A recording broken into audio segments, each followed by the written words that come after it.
If you are starting a vertical farm and don't know where to begin or which technology would suit your needs, then reach out to the experts at Cultivated.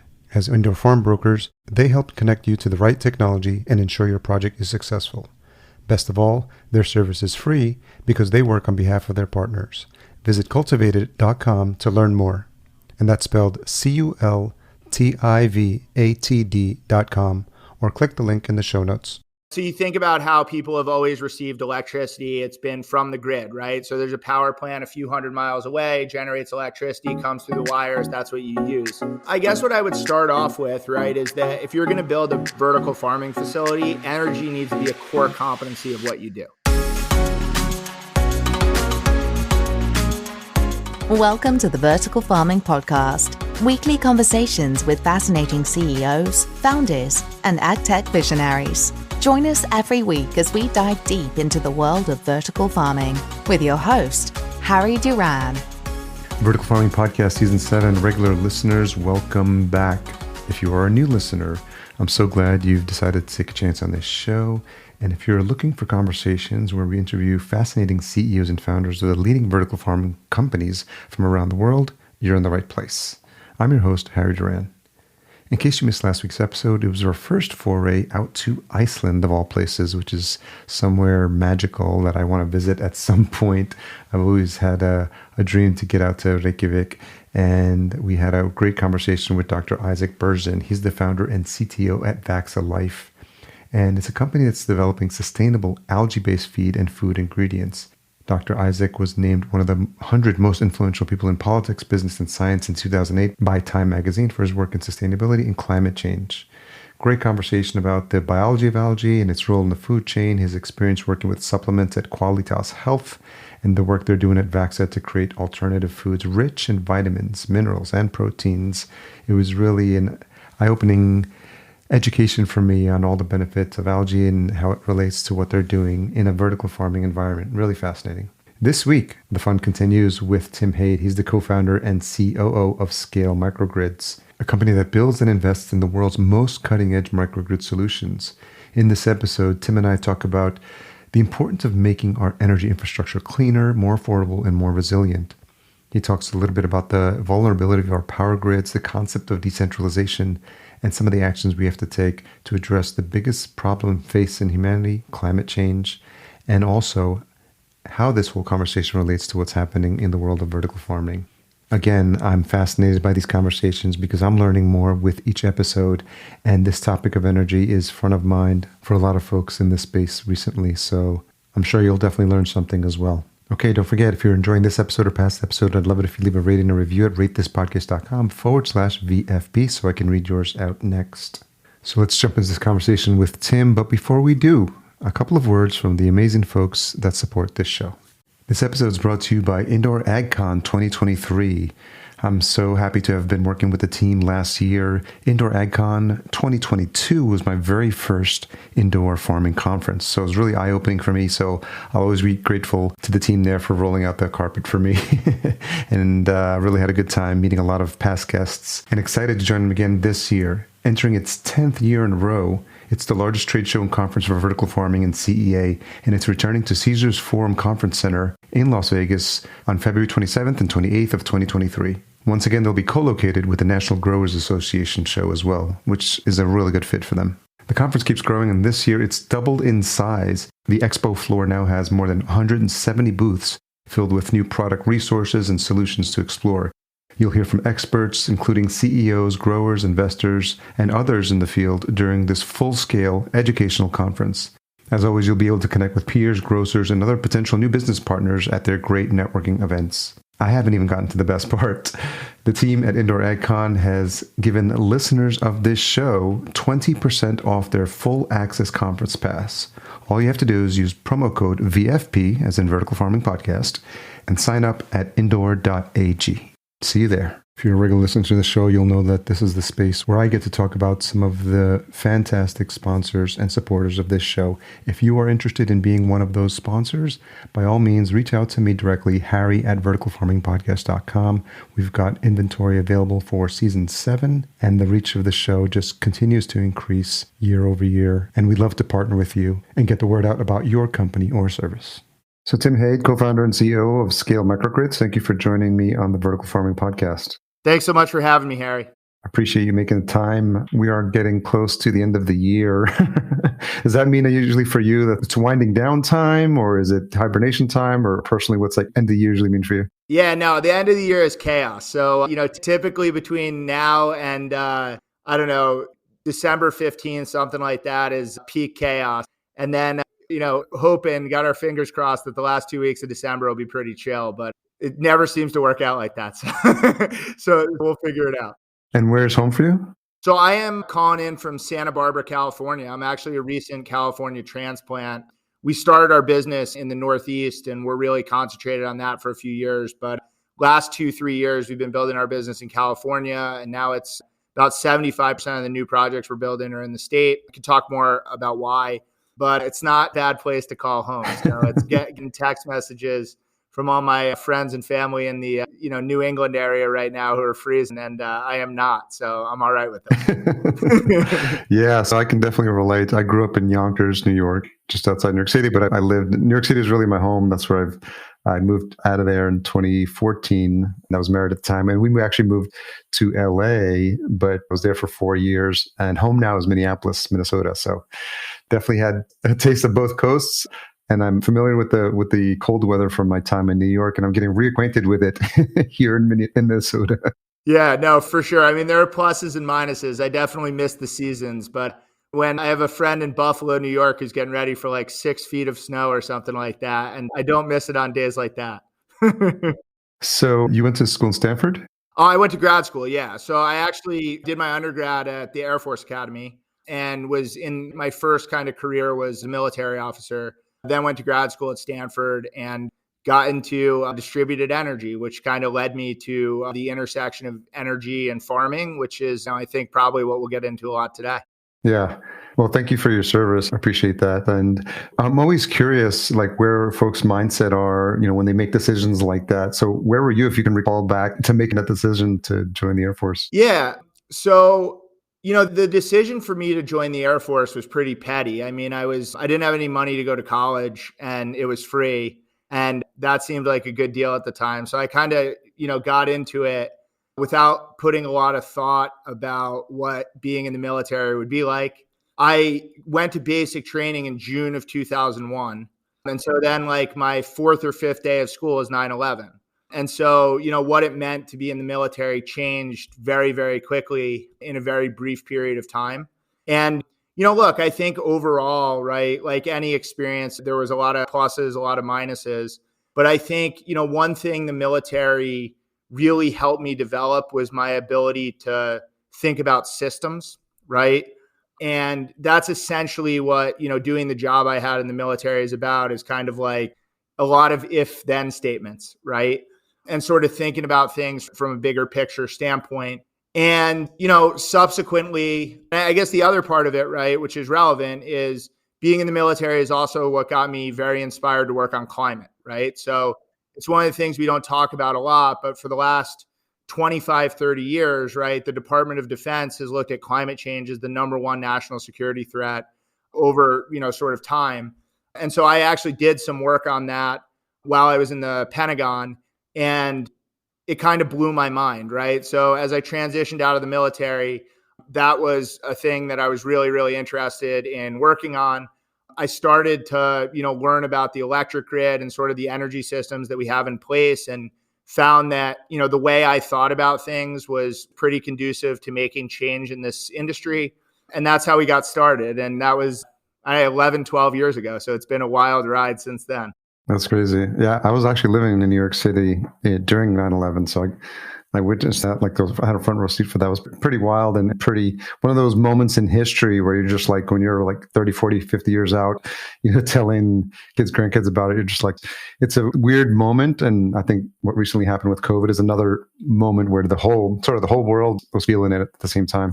Yeah, absolutely. And I think 9/11 definitely changed the world. It changed the way I look at the world, and COVID did the same thing, right? And I think at the end, the commonality, right, is that it's in those moments that you kind of start to understand our shared humanity, right? And that we're all on this rock floating through outer space together.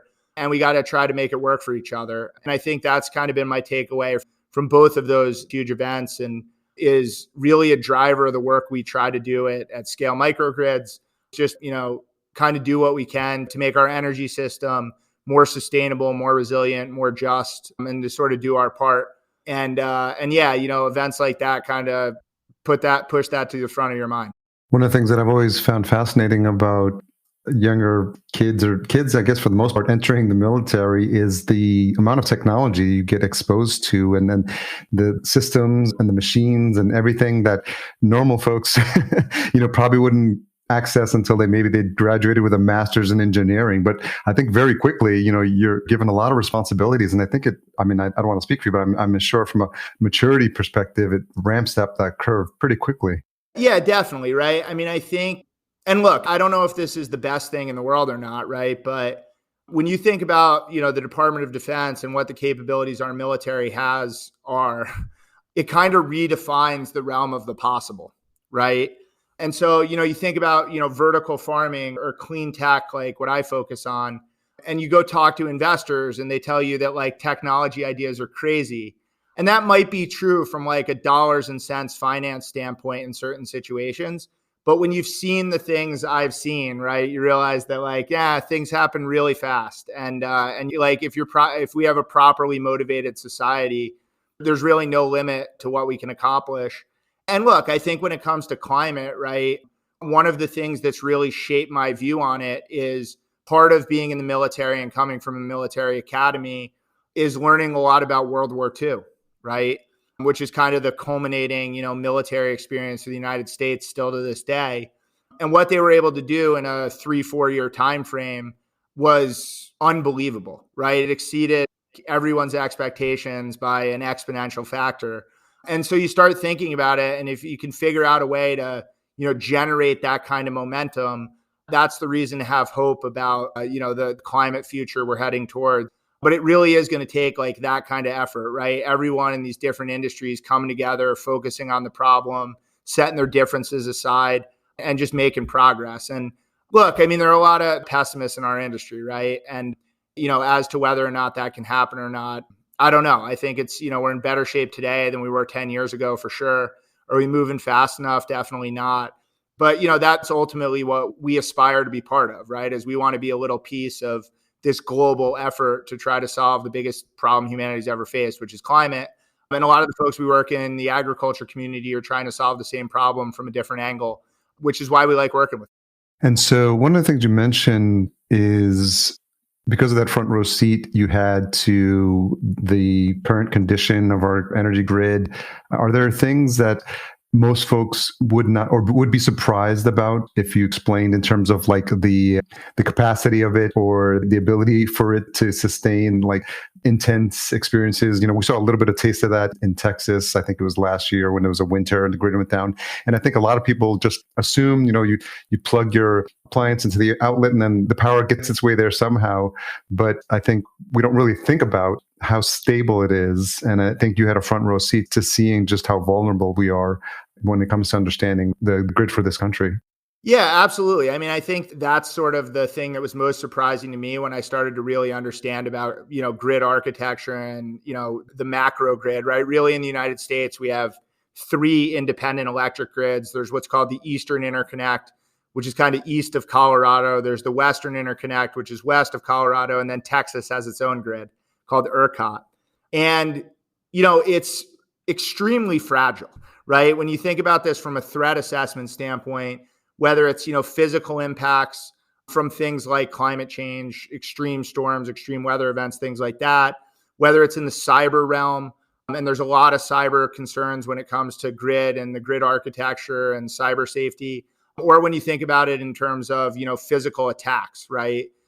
There's a lot of equipment that makes our grid work that's very rare and very difficult to replace, right? And so there's a lot of literature that's been written about this. One of my favorite books is a book written by Ted Koppel called Lights Out, which kind of walks through all the different scenarios where large regional power outages could occur in the United States, and, sort of explores what the impact on our society would be.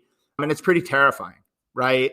And I think, one of the things people don't think about a lot is, how resilient that infrastructure is, right? Our utilities and our, public service commissions and all the folks that operate the grid, really do a remarkable job of keeping the lights on for the most part.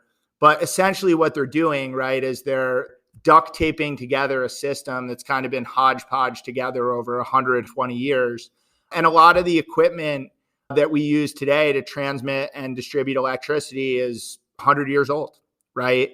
And so, in addition to, the big talking point, which is decarbonization, we also have to be doing a lot more thinking about the health and safety aspects of our electric grid. And that's one of the areas where, my company, which is a distributed energy company, spends a lot of time trying to educate people, especially in the vertical farming community, who are obviously, their business is very susceptible to long duration power outages. And it's a material threat to, the industry as a whole.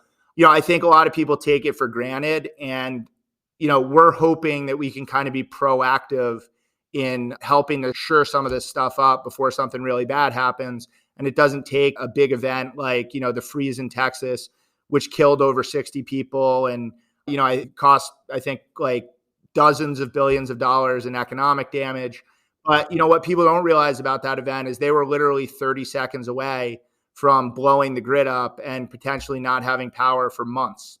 And those are the types of situations as we, move into a climate future with increasingly unstable weather, as we move into, a cyber realm where, it doesn't necessarily take state actors to access the power grid and shut things off or mess around, but can kind of be like a kid in his basement, right? Those threats are very, very real. We don't think about them a lot. We don't think about them enough, but they should be driving our decision making, and too often they're not.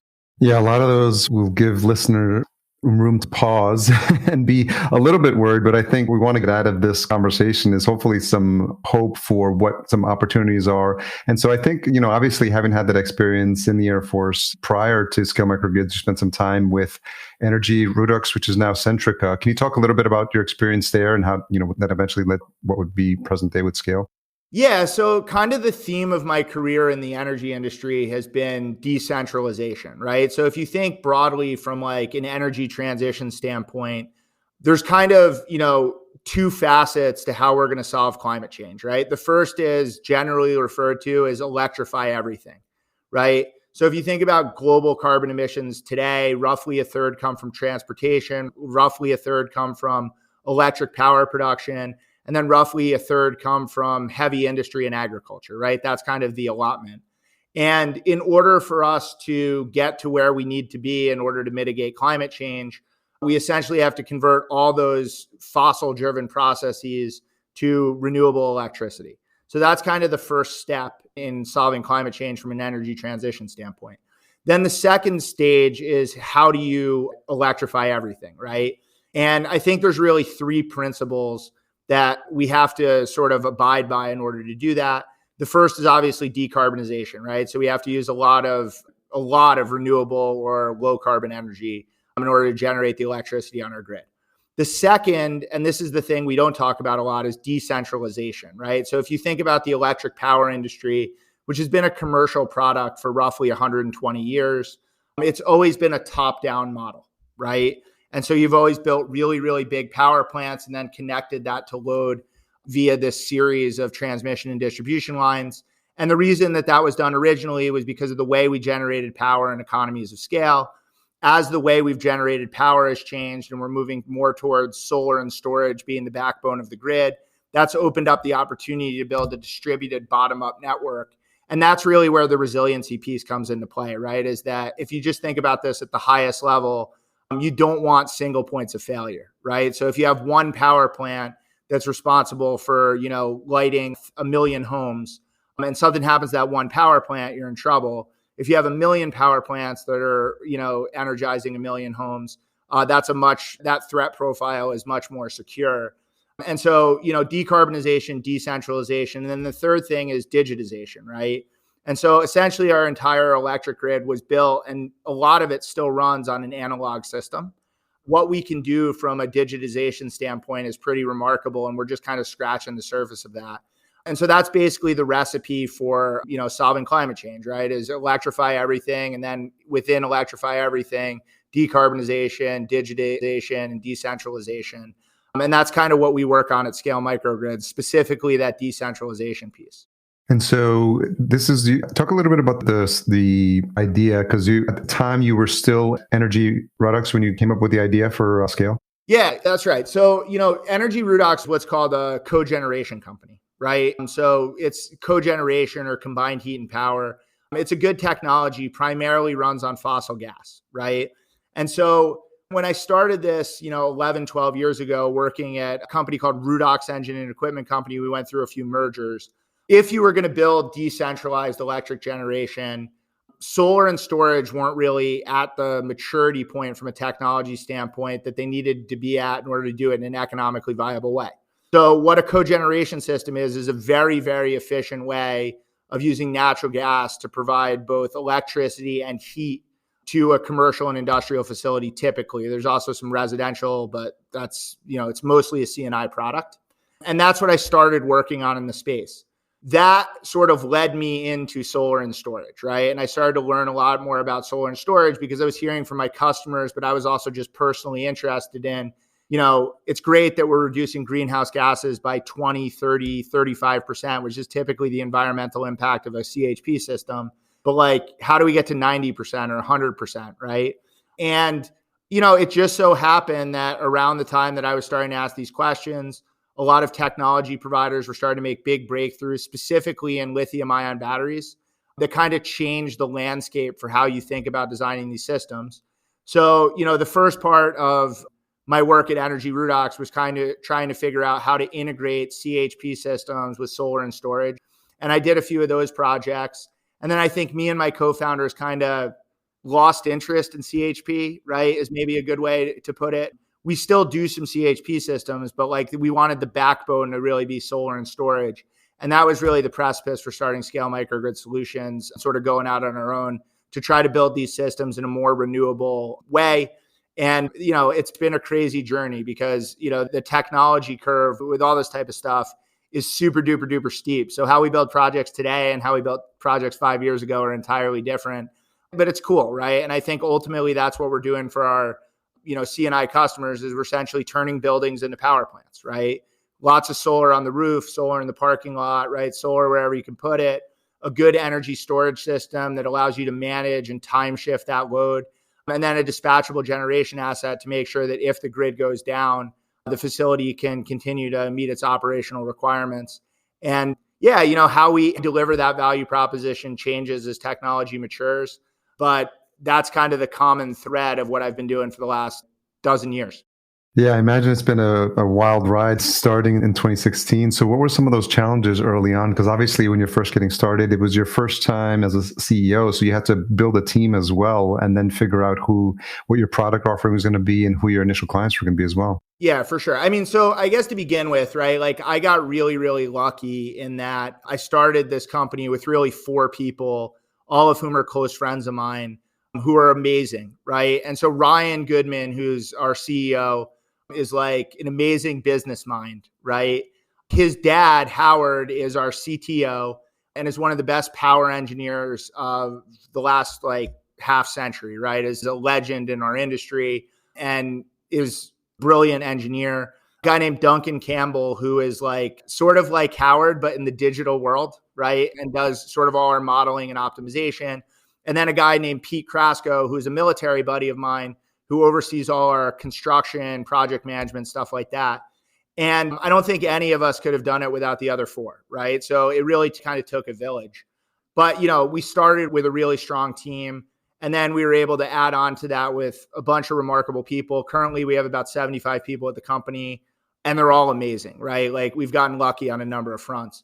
But look, I think, the biggest challenge that we had when we first started the company, and this is probably not surprising, was raising money, right? Yeah. We're a hardware business, right? At the end of the day. And the average project that we build is $5 to $6 million, right? There are smaller projects in our portfolio. There are much bigger projects, but on average, it's about $5 to $6 million to build one of these things. And that means you need a good capital stack behind you in order to do that. So when we started the company in 2015, it was not a good time to start a climate tech company. Sort of the history of this, right, is that a lot of investors got really excited about climate tech during kind of Obama's first term, right? Yeah. And put a lot of money into it. That's when Tesla was founded, but that's also when Solyndra was founded, right? And even though today, right, like the return on those climate tech 1.0 companies from a venture standpoint is really, really good, that wasn't the case in 2015, right? There were a lot of bad stories about climate tech. So early stage investors in general were staying away from it. Subsequently, we've seen that market kind of change and unchanged like 3 or 4 times, right?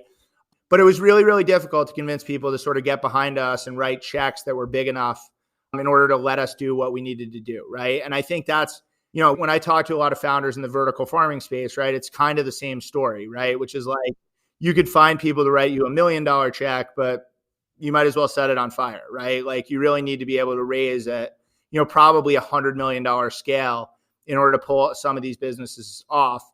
And that's really, really tricky to do. And so ultimately for us, it was kind of, I don't know, there was a phase where it was kind of like beg and borrow from friends and family in order to like make payroll and keep the company afloat. And then ultimately we were able to build some of these projects and really show people what we were able to do. That opened up a whole new world of financial opportunities for us.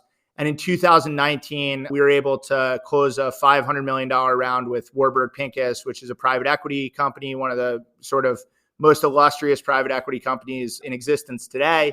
I think it's the oldest private equity firm in the world. And they've been like remarkably helpful in sort of helping us think about how to grow and scale the business. But again, right, like that was definitely the biggest challenge, is trying to figure out how to get the amount of capital we needed to really, not just execute a few projects, but lay the foundation for a really good business. It definitely was not easy. I think at one point we counted and we had like over 100 investor meetings where the outcome was very bad. And so it was just kind of like stick-to-itiveness. And we kept going back and we kept kind of figuring out a way to survive until we got an opportunity. And then I think we've made the most of that opportunity. Yeah, it sounds like it mirrors a lot of we see here in terms of timing and raising capital with vertical farming. And so for folks that are new to this, I'm also curious, I'm wondering if the visibility of someone like Elon with Tesla and sort of educating people, good or bad, depending on what people's opinion of him is, I'm wondering how that affects what you're able to do in terms of getting the word out about what's possible. Yeah, it's interesting, right? I mean, I think, look, the reality is that Elon Musk is the most important climate tech founder of all time, right? I mean, Tesla is the most important clean tech company that's ever come. You think back like 10 years ago, right? The idea of an electric car was preposterous. And when you talk to a lot of climate experts, that's what they would tell you, is that the sector we're really worried about is the 33% of greenhouse gas emissions that come from transportation, because we have no idea how to fix that, right? And Tesla fixed that. Right? I mean, the impact that they had can't be overstated, both on the transportation side, but also their stationary battery project or products have been instrumental in helping decarbonize the electricity grid and deal with intermittency problems that are associated with renewable energy, predominantly wind and solar. And so you can't really overstate the impact that Tesla's had on our industry or climate in general. I'll separate that a little bit from Elon Musk, right? Because I think that's, sometimes he's super helpful and sometimes he's not. And I think lately it's been more not helpful than helpful. Look, I think, that's one of the things that really worries investors about, our space, is that when, in my experience, the best entrepreneurs go and, talk to investors, they seem a little crazy, right? And I've had this conversation with a lot of vertical farming folks and indoor agriculture folks as well. I think it's kind of the same reception, right? Which is, this sounds like so ambitious. You must be insane try to pull this off. And look, I think like in recent months or years, the guy who's kind of the figurehead of our industry has given people a lot of pause in terms of his mental stability. And so that's not super helpful. But, again, right, like you still can't understate like the importance he had and the Tesla team had in sort of moving this industry forward. And then look, there are a lot of other great founders that have come up and are a lot more stable than Elon. But, I think he, for better or worse, is kind of the figurehead of our industry. And I hope he thinks about that, right? Like, I don't know him. Like, we do a lot of work with Tesla. They've always been great for us. They build amazing product at a really good price point. They stand behind what they do. Been a great partner for our business. But, I don't know, when he's making decisions, I hope he realizes that like a lot is riding on, the world's perception of him, and he doesn't scare too many people away. Yeah. And now that he's got a new platform to do it with, it's a little weird, scared to see what's going to happen. So shifting gears. Scary, for sure. So talk a little bit about the work that you do, take us to present day, what your current offerings are. I know you do work in microgrids, maybe even defining that term for the listener, for people to understand the entire grid, what defines a microgrid, and then some of the work you're doing there as well would be interesting to hear about. Yeah. So the highest level way to think about it is a microgrid is a personal power plant, right? And so you think about how people have always received electricity. It's been from the grid, right? So there's a power plant a few hundred miles away, generates electricity, comes through the wires. That's what you use. And a microgrid is really taking that electricity generation and making it locally, right? So, again, right, the core of any microgrid built today, for the most part, is solar and storage. So you're going to put a lot of solar panels on your property, whether that's in the roof, in the parking lot, in a field behind your facility. And then you're going to complement that with battery storage, right? And that's kind of the hub of what we build is solar storage systems. Now, that in and of itself is usually not sufficient for a lot of C&I customers, especially customers who value resilience, like our friends in the vertical farming community. And so then typically you need a third component, which is a dispatchable generator, right? And that can run on a number of different source fuels. Traditionally, these things have been built with natural gas generators, but cleaner fuels are coming in the mix, whether that's renewable natural gas or green hydrogen, things like that, all of which we're experimenting with. And ultimately, right, the goal is how do you take this mix of technologies and figure out how to use them together to create a value proposition that's economically, environmentally, and operationally optimized. And the fourth piece of that system is a switchgear and control system that does that, right? So generally speaking, when we build a system, you'll have solar panels kind of all over the place, and then 3 boxes in the parking lot. One will be the dispatchable generator, one will be the battery, and one will be the brain. And when you do that, right, I think in general, especially in like high energy density use cases like vertical farming, you can significantly reduce your electricity bills. You can have resilience. So during a power outage, plants don't die or servers don't crash, whatever the use case is. And then you can typically reduce your greenhouse gas emissions, at least your scope 1 and scope 2 greenhouse gas emissions, by 30 to 50%, which, whether you're thinking about this through an ESG framework or just like being a good human framework, is pretty important. And so that's like the basics of what we build. And, hopefully we'll get into this, but I think, one of the use cases that we really love and one of the industries that we're really excited about is vertical farming. And so we've built a few projects in that space. Some have worked out better than others, but, I think it's a really, really cool application of the technology. And it's an industry whose mission is very consistent with ours, right? Which is something that's really important to me and our employees, is making sure we're working with companies who are trying, work towards the same end goals as we are. When did vertical farming get on your radar? So I think like maybe 2017, I had a buddy from grad school who went and worked at Bowery Farming. He was kind of one of the first 10 or 12 employees at Bowery Farming. And initially it was just like, hey, I'm working on an indoor farm. And I was like, what's that? I want to come see it. And originally it just like piqued my curiosity, right? And then I started to meet the team and sort of understand the narrative and see what they were trying to do. And that's a ridiculously talented team of people at Bowery. And I got pretty hooked on it pretty quickly. But I also saw like the application of what we were building, right? And I think, for Bowery, the conversation started with a conversation about resilience, which is, what are you guys going to do if there's a major power outage that lasts, a week, a month, whatever the case might be. And, they obviously, are very, very focused on sustainability, which is, I think, a key issue in the vertical farming community right now. And then the economics matter a lot, right? Because ultimately you're trying to, produce a pound of lettuce that's, economically comparable to, traditionally grown crops. And so you kind of put those two things together, and it was a good, we thought it was a good project to do. They agreed. We built it. I think that system was commissioned in 2018. It's been a pretty good relationship for us ever since, but that was kind of our first step into vertical farming and indoor agriculture. And yeah, we've done a bunch in the space since then. And I don't know, in general, are like very supportive of the industry, think it's a good thing. Our role in it is trying to make sure that, we help solve some of the energy challenges that, are becoming increasingly apparent when it comes to indoor ag. Yeah, I think it's one of the topics that comes up a lot when people talk about vertical farming. You can't get too far down that road in terms of that conversation without people bringing up, the impact of the power needed, the electricity needed. And so I'm wondering, having worked in different industries, was there anything that you saw different about the challenges or the needs specifically about folks in the vertical farming space? And I know you've worked with a couple of other folks after Bowery as well. Yeah, I think the first thing about the vertical farming space that was really clear to us, and I continue to be, convinced of, is we need it, right?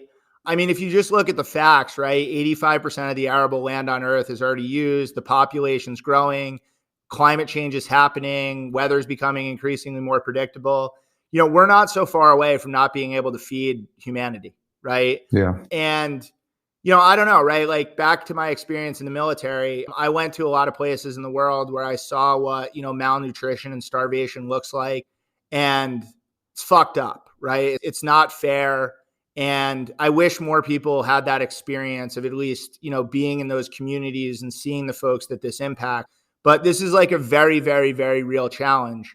And, I think vertical farming represents at least a partial solution to that problem, right? If we could figure out how to sustainably grow crops in controlled environments, we don't have to, have a population that starves.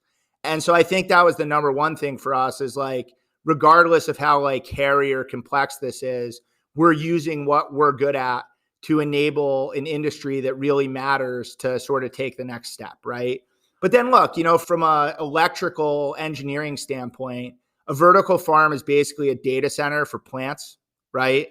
And so if you look at the load profile of most indoor agriculture facilities and you look at the load profile of a data center, they're basically exactly the same. And so that's one of the, starting points for us, is we had a lot of experience building these systems for data centers. And we were able to take a lot of that knowledge and bring it into the indoor agriculture community. And then, obviously there are tweaks and there are things that you change depending on the use case and the application.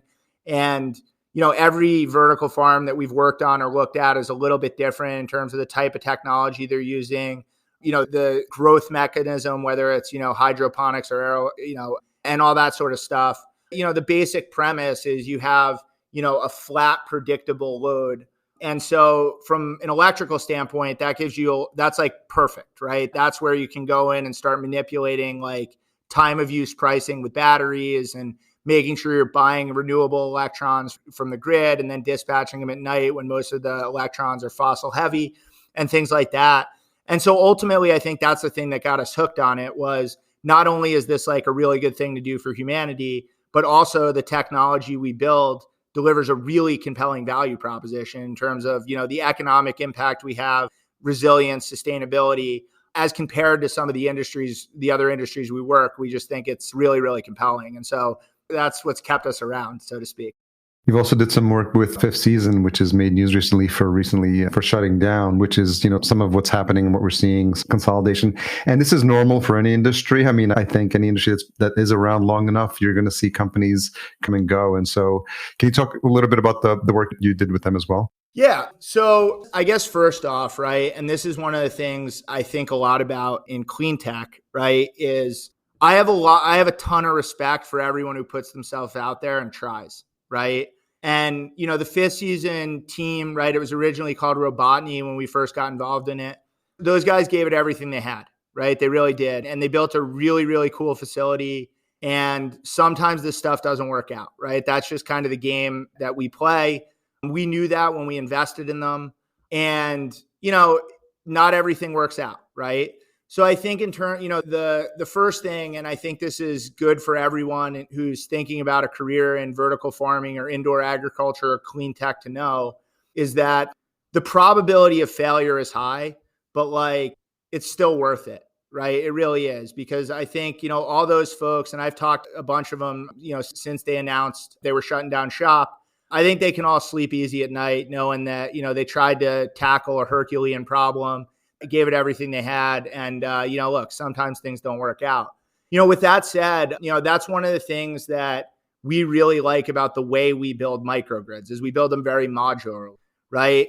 And so, when we make an investment in a company, and when I say an investment, maybe I should take a step back, right? How we do most of our projects is through a financial arrangement called an energy as a service agreement. And so essentially we build the entire system for zero money down, right? We invest all the CapEx to build the system, and then we sell the electricity back to the consumer just like a utility does, right? And so you get a per kilowatt hour bill for the electricity you use. And, as such, every system we build, or at least most systems we build, represent a capital investment for Scale Microgrid. And so, I think at the end of the day, right, when we think about the bankability of these investments, we don't want to be able to just build these projects for Fortune 500 companies and rich people, right? We want to be able to, build these projects for cool startups that we believe in, or, disadvantaged communities, low income communities, tribal lands, things like that. In order to do that, you have to design the system in a way in which the equipment has really high residual value in the event of a failure. So what's going to happen with Fifth Season is that we built them a system. They shut down operations. We're working through some of the details, right now in terms of exactly what this is going to look like. But what's probably going to happen is we're going to pick the equipment up and we're going to bring it to another customer and we're going to use it there. And so, I think, that's kind of how we think about these systems, and designing and financing these systems is really based on modularity, transferability, things like that. And our engineering team does an amazing job of putting packages together that make that feasible. And so, when things like this happen, it's obviously super unfortunate and it's emotional. And, everyone in our company was a huge fan of Fifth Season, and what they were doing was amazing. And the produce they were producing was amazing. One of the best salads I've ever had. But again, right, this is a very, very tough business, and, not every time is it going to work out. And so, you kind of lick your wounds, you pick up your equipment, you go to the next one, and you do it again. And that's kind of our plan in this situation. Yeah, I think anyone who's started a business, been an entrepreneur, knows that failure is sort of par for the course. And it's just a function of how quickly you can recover from it, because it's inevitable. It's going to happen in some form or another. And I think your ability to sort of dust yourself off and learn your lessons from what happened, and then how you can do something better going forward. Yeah, for sure. And if you're going to fail, right, doing it in the context of trying to save humanity is not a bad use of time, right? And I think, that's definitely how I feel about all the Fifth Season team, right? I have a lot of respect for, what they tried to do and what they put on the line in order to get there, and wish them nothing but the best moving forward. I'm curious, when folks are considering a vertical farming project, and I know obviously because of the nature of this show, this is specifically who we're speaking to, what should farms be considering when it comes to their energy usage, their planning, building a new facility? What are some of the things typically they may not be thinking about that they should be? Yeah. So, I guess what I would start off with, right, is that if you're going to build a vertical farming facility, energy needs to be a core competency of what you do, right? And if people aren't aware of this, right, whether this is the number one argument against vertical farming, right? And whether that's made by folks in traditional agriculture, or whether that's made by investors, or whatever the case might be, right? It's that the, reason that we are trying to build a bunch of vertical farms is to help solve some of the impacts of climate change, right? And if vertical farming is contributing to climate change, then it's kind of counterproductive, right? And so, energy is a core competency of vertical farming. You have to figure out not only how to grow delicious, economically viable crops in a warehouse, but also how to do that while minimizing your carbon footprint, and also how to do that while making sure that a power outage doesn't cost you your business. And by the way, from an economic standpoint, typically for vertical farming customers, utility bills are the number one operational cost, right? Especially as we move more towards robotics and AI and all that jazz, and are replacing people with process in the farm. And so, that's what I would tell everyone who's thinking about getting into this industry is you better have someone who really understands energy on your team, right? And then, right, there's a lot of different considerations. The first one is where you locate the farm itself, right? And there's obviously a ton of factors that go into this. You want to be close to population centers, et cetera, et cetera.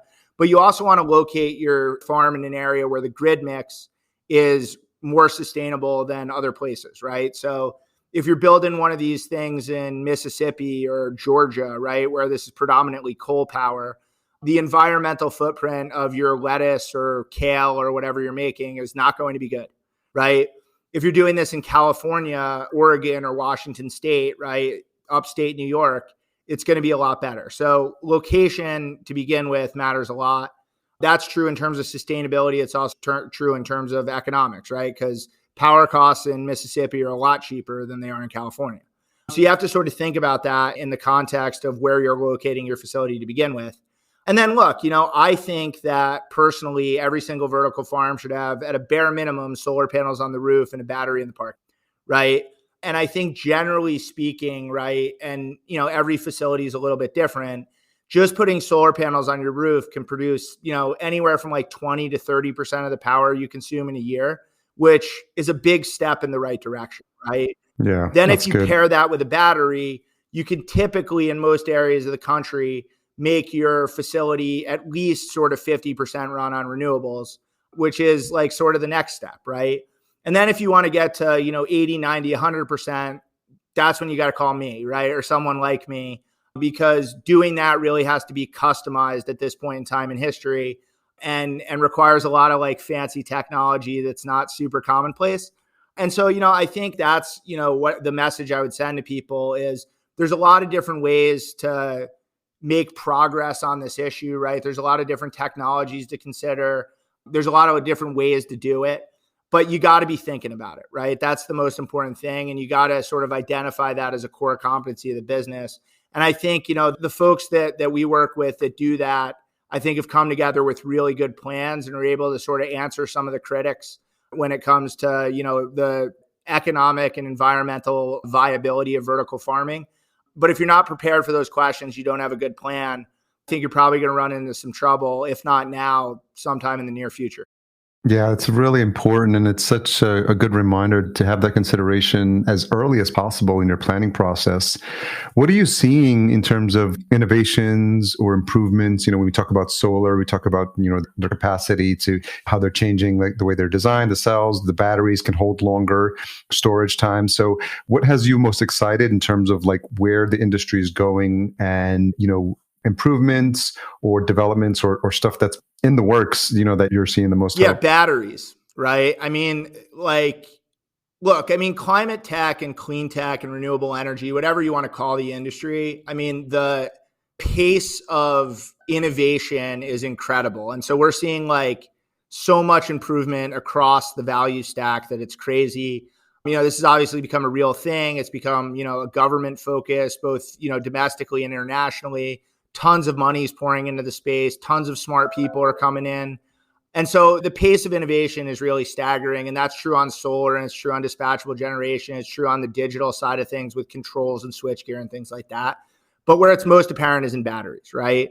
And I think, generally speaking, the way to think about this is 6 or 7 years ago, lithium-ion batteries weren't a thing outside of like consumer appliances, right? No one thought that you could drive a car with lithium-ion batteries, at least not an affordable car, right? No one thought you could power a building with lithium-ion cells. I was in a lot of meetings where engineers who had 30 years of electrical engineering experience told me I was crazy because I wanted to use batteries on projects, right? And now we're in a place where lithium-ion batteries are commonplace. Like the deployment curve is insane. I think more batteries were deployed in 2021 than in the rest of history combined, right? Like that type of exponential growth curve.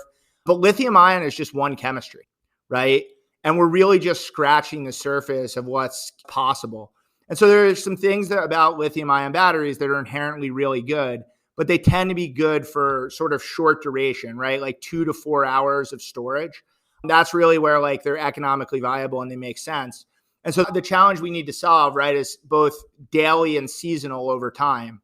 And there are going to be different battery chemistries that help us solve those challenges.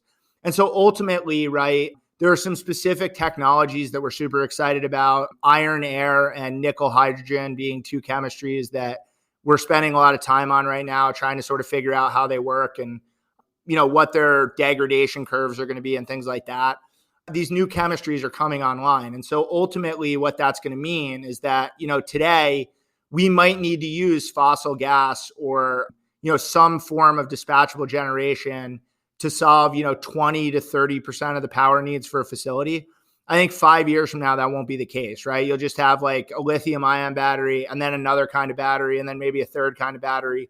And the combination of those three technologies will be able to give you both 24/7 and 365 reliability. And so that's where the most innovation's happening. That's where it's most exciting. I think, policies like the Inflation Reduction Act are going to sort of supercharge manufacturing in the sector. And so we're seeing sort of in the short term, there's a lot of like inflation, supply chain instability with respect to pricing, but you're definitely seeing like that curve come down pretty steeply. So really, really excited about the future. And I think that's going to be a game changer for distributed energy in general. That's helpful. Thanks for sharing that. I saw that some of the work that you do is focused on what's happening on tribal lands. Can you speak a little bit about that as well? That's interesting. Yeah. So, I guess this our tribal lands initiative kind of stemmed from a homework assignment that I gave a bunch of people on our BD team about 2 years ago, right? And when you think about distributed energy and kind of what I've been talking about in general, there's so many good things that can come from it. But if not properly managed and not properly thought about, it also can lead to a lot of environmental justice issues, right? So if you just think about, right, a microgrid as a personal power plant, right? Well, if like rich people in Fortune 500 companies all get personal power plants and the rest of us have to use the grid, like what kind of society does that create? Because the costs of managing the grid are basically fixed costs. So the more the people that leave the grid, right, the higher the percentage of fixed costs those of us that remain have to pay. And so, it's something that, we try to think about constantly and we try to think about within the context of every project that we're building. And out of that exercise, a statistic emerged, right, which is that less than 1% of the United States population lives on tribal lands and 75% of unelectrified homes are on tribal land in the United States. And so as you learn more and more about it, you realize in addition to, centuries of injustice that have been faced by tribal communities, energy equity has not been available to most tribal lands forever, right? And it's a real problem. And so that was kind of the precipice for us wanting to get involved in tribal lands. Subsequently, the Department of Energy has started to come out with a lot of big grants and incentives to help sort of bridge the gap of bankability with tribal lands. So that's helped us deploy capital and sort of make progress on a lot of these projects. But look, I think like the number one thing for us is it's just good work to do, right?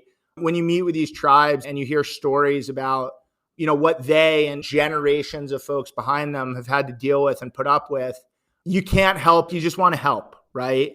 And so I think that's what we're trying to do with a portion of our business and our tribal lands initiative right now, which is really build renewable microgrids to help support tribal communities, provide them with access to cheaper, more reliable, more sustainable electricity. And we're working on it, right? It's a tough nut to crack in a lot of cases. There's a lot of sort of cultural stuff that we've had to learn along the way in terms of, how to interact with tribes and sort of some of their sensitivities and things like that. But we're making progress and it's something we're really passionate about. And we love working on those projects. Yeah, I definitely applaud the work you guys are doing there. And I definitely encourage listeners to spend more time on your website, seeing some of the projects you're involved in there. So I appreciate you being generous with your time. I know we're getting close to the top of the hour. You also have a capital solutions arm. Is that tied directly to the projects you're working on, or is that another thing you can talk a little bit about? Yeah, no. So it's a good thing. And we have a chief investment officer. His name's Julian Torres. If I didn't talk about this, he would be all sorts of mad at me. So this is good.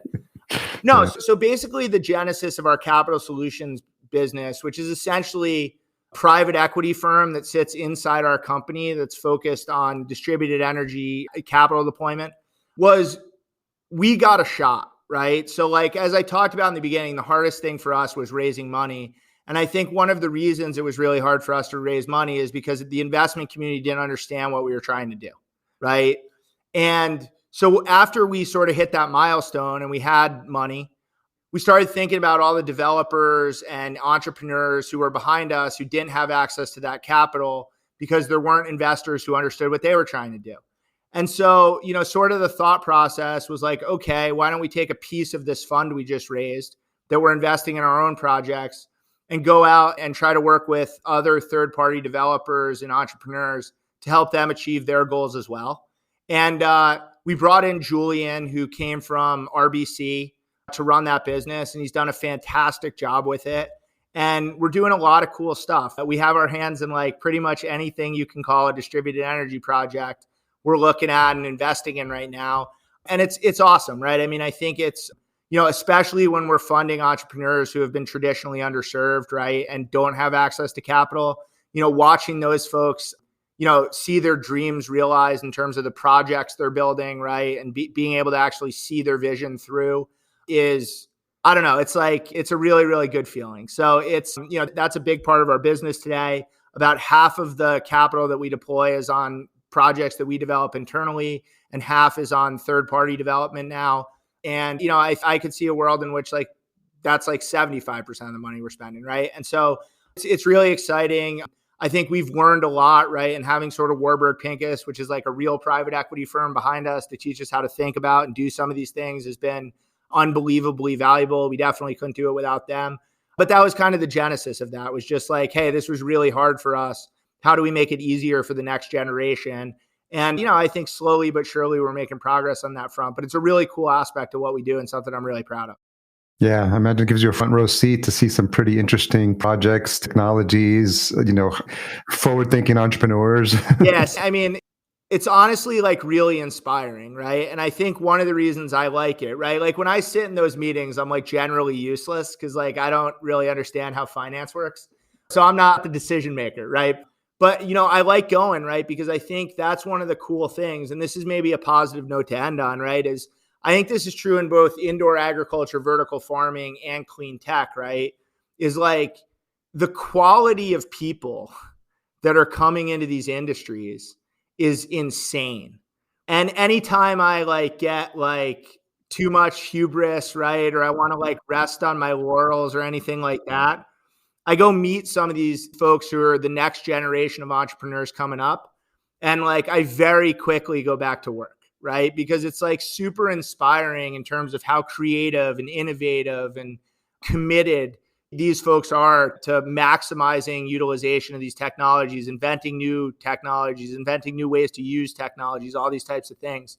And they're starting to succeed, right? I mean, that's the coolest thing about this is you're starting to see more and more companies, come up and really get to maturity and really having a positive impact on the world. And so, ultimately, as much as you hear all this doom and gloom in the mainstream media, right?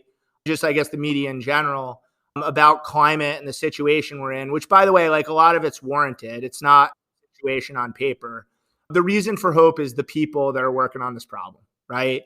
And I think, across our industry, and I'll just lump vertical farming into climate tech, right? It's just an amazing, amazing family of people who are coming together and just breaking down doors left and right. And if that sort of exponential growth curve continues to happen, I think we're going to make the best out of a really bad situation. We're going to be all right. So there's a lot of work to do, but a lot of really smart, talented people who are working on it, and cool to be part of that community and cool to work with those folks on a day-to-day basis for sure. Yeah, it must give you a great front row seat to what's possible and give you hope for the future as well. So maybe just kind of ending on that note, it's hard to predict what's going to happen. A lot of people in end of 2019 had some plans about what they were going to do in 2020, and you saw what happened there. So just if you can look a little bit forward, when you think about roadmap, when you think about upcoming projects, when you think about things that have you excited over the next 12 months for Scale Microgrids, what comes to mind?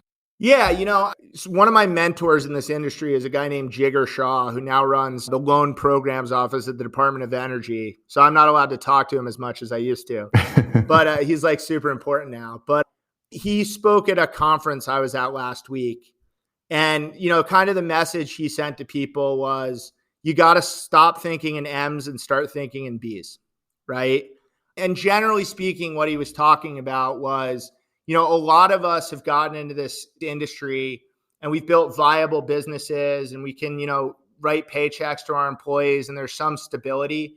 But if you like, the scale of the opportunity is such that we really should be thinking bigger, right? Both from an impact standpoint and financial standpoint. And I think that's really like the big next step for us, right? Is, we have built our business I'm really, really proud of, but we're still kind of like this niche business, right? We, work in hundreds of millions of dollars, definitely not billions of dollars yet. And I think, that next step is really challenging, right? It's just as hard as the first step to get to kind of where we are today. That next step is really challenging. And I think it takes a lot of discipline and a lot of commitment, and a lot of camaraderie to be able to say like, yeah, what we're doing isn't good enough, right? Like we need to go bigger. We need to keep taking risks. We need to keep, making progress and doing crazy shit. And that's, I think, what I'm excited about, right? I think I work with a group of people who are up for it, right? Who are willing to say like, yeah, like we've built something cool, but it's not good enough. Like, let's keep going. Let's keep doubling down.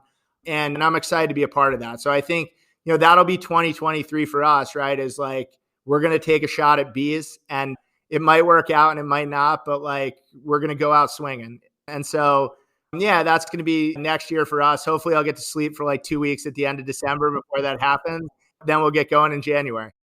Given the audience for this podcast, is there any parting notes or parting thoughts that you have specifically for the folks? There's a lot of the, your fellow leaders in this industry, CEOs and founders of this growing industry. Any thoughts for them? Yeah, I mean, I guess two things. I mean, one, keep going, right? I think as somewhat sort of independent, objective third party watching the growth of this industry, I think the progress that's been made is remarkable, but like the potential that's in front of y'all is unbelievable. And I do think it's going to be a major industry and a major source of food production for humanity moving forward, and we need it. So keep going. And then I guess the second thing is, if you have energy questions, my door is always open. Let me know. I love working with the community, and, would be happy to, chat with you if you got any questions, concerns, thoughts on whether it's distributed energy or just electricity in general. Let me know. Sounds good. Well, Tim, I really appreciate your time and sharing your inspiring story. It's so interesting to see, how the arc of your career started and what was important for you and what influenced you and what motivated you. And you can see that as a common thread for everything you've been doing up until the present day. And I can still sense the excitement that you have for what's possible. And it really gets people motivated, gets listener motivated. And I think it keeps, I'm sure your partners motivated, because it feels like we're all marching towards the same initiative to make the world a better place, and doing your part, and folks in vertical farming are doing their part as well. So I really thank you. Amen, brother. Well, thank you so much for having me. I'm a big fan, and I appreciate you having me on. So Scale Microgridsolutions.com for folks to learn more. Anywhere else you want to send folks to get connected with you? No, that's about it. I'm on Twitter at Timothy Hade if you want to see some of my rants, at least as long as Twitter exists. So thanks so much for having me, Harry. I'll talk to you later, brother. Thanks again to Tim for coming on the show and sharing his story. As always, full show notes are available at verticalfarmingpodcast.com. Full show notes, summaries, timestamps, key takeaways, any resources mentioned during the conversation. We go out of our way to do that so you don't have to sit here taking notes. You can listen to the conversation, sit back with your cocktail of choice, and enjoy all the information that's being shared here. And then just go look at anything that we talked about that was relevant for you. Thanks to our Season 7 title sponsor, Cultivated. If you are looking into a vertical farm and don't know where to start or which technology would suit your needs, reach out to them today. Best of all, their service is free because they work on behalf of their partners. Learn more at cultivated.com, and that's spelled cultivatd.com. Leave out that last E. If you're a regular listener to the show, you'll know that this is the space where I get to talk about some of the fantastic sponsors and supporters of this show. If you are interested in being one of those sponsors, by all means, reach out to me directly, Harry at verticalfarmingpodcast.com. We've got inventory available for Season 7, and the reach of the show just continues to increase year over year. And we'd love to partner with you and get the word out about your company or service. Podcast production and marketing provided by Fullcast. Learn more at fullcast.co. And as a reminder, if you're enjoying this show or any of the past episodes, please leave us a rating and a review at ratethispodcast.com/VFP. I'd love to read that out on a future episode. Tune in next week for my conversation with Henry Erst of Control Union. Until we meet again, here's to your health. Thanks for listening. To read the full show notes for this episode, which includes any links mentioned in the episode, as well as a full show transcription, visit verticalfarmingpodcast.com. There, you can sign up for our email list to be notified when new episodes are published.